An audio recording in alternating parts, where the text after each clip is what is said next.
치과의사 언어 해석이라는 유물 보신 적 있으세요? 치과의사가 읽어봐도 대부분 공감되는 내용들입니다.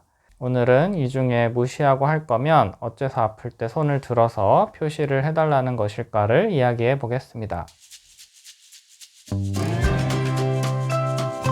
안녕하세요. 치주과 전문의 한과장입니다.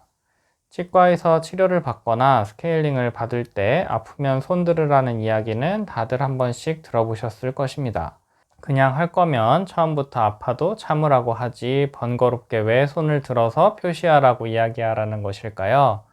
사실 아프면 손을 들라는 데에는 몇 가지 이유가 있습니다.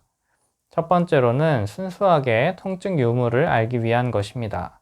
잇몸 안쪽에 세균을 청소하는 잇몸 치료를 예로 들면 잇몸은 염증이 있는 상태에선 만지기만 해도 아픕니다. 그래서 안쪽의 세균을 청소하기 전에 마취를 하는데 간혹 염증이 심하거나 세균이 보다 깊게 들어가 있다면 마취를 했는데도 통증이 느껴지게 될 수 있습니다. 그런데 치과 치료 시에는 물이 많이 튀어서 천을 덮죠. 이걸 덮게 되면 치과 의사는 환자의 입술 주변과 입 안만이 보이기 때문에 환자의 통증에 대한 표정 반응들을, 구체적으로는 미간을 찡그리거나 식은땀을 흘리는 등의 이런 통증 여부에 대한 반응을 볼 수가 없는 것입니다. 치과 의사는 환자가 안 아파서 가만히 있는 것인지 땀을 삐질삐질 흘려가면서 참는 것인지를 알 수가 없는 것이죠. 아무리 나한테 필요한 치료라고 하더라도 과정이 너무 고통스러우면 하고 싶어 하는 사람이 없겠죠. 잇몸 치료가 이렇게 아플 수 있다는 것은 누구보다도 치료하고 있는 의사인 제가 제일 잘 알고 있기 때문에 어떻게든 덜 아프게 해보려고 이것저것 신경을 쓰게 됩니다. 그러려면 치료 중에 통증 유무를 알려주셔야 합니다. 그래서 아플 때마다 손을 들어서 표시를 하라고 하는 것이며, 환자가 아프다고 하면 해당 부위는 빠르게 하고 지나가거나 꼭 해야만 한다면 추가적인 마취를 하게 됩니다. 신경치료 시엔 통증을 느끼는지 여부가 치료 과정에서 중요한 역할을 하기도 하니까 아프면 표시를 해주세요. 두 번째로는 아플 때 소리를 내거나 말을 하는 것이나 고개를 움직이는 것들이 위험할 수 있기 때문입니다.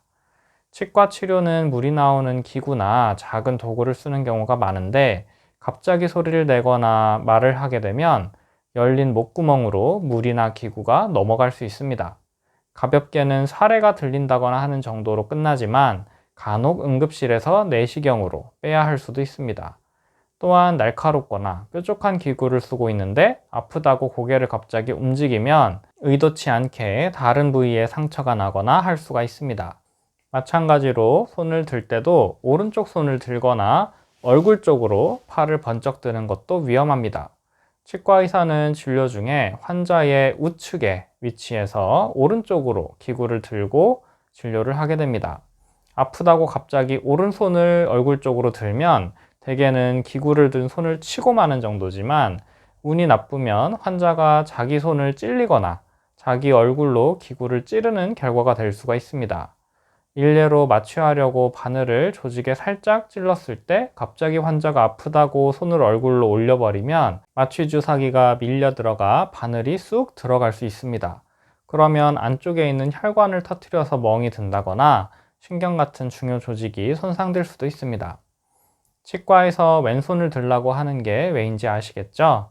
진료 중에 되도록이면 환자가 안 아프게 하려는 과정에서 통증 체크를 하기 위한 방법 중에 하나인 것이니, 아플 때는 참지 마시고 왼손을 팔꿈치 밑으로만 들어서 아프다는 신호를 바로바로 의사에게 보내주세요. 그게 치과 치료를 그래도 덜 아프게 하는 방법입니다. 다음 영상에서 뵙겠습니다. 감사합니다.